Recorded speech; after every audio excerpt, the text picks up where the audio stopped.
U dadamga dunyodagi eng yuqori texnologiyali seyf yaratishni topshirdi. Dadam unga Shelimar deb nom qo'yishga qaror qildi.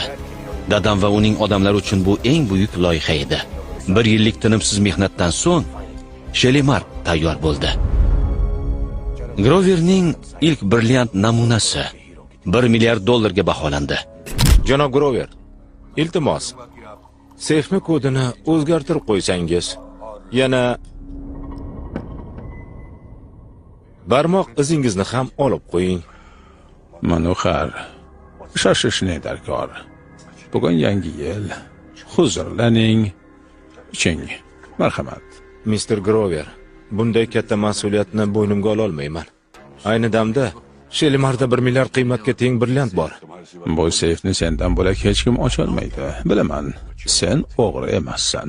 O'sha tun Grover o'zining chinakam basharasini namoyon qildi.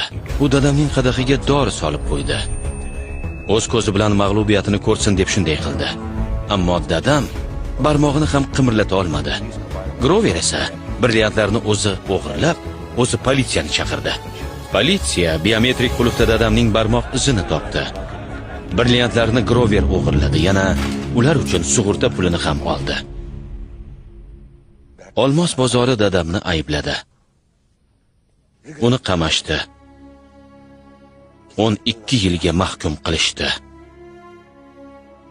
Hibsda ushlab turishibdi. Hatto yaqinlari bilan ko'rishish taqiqlangan.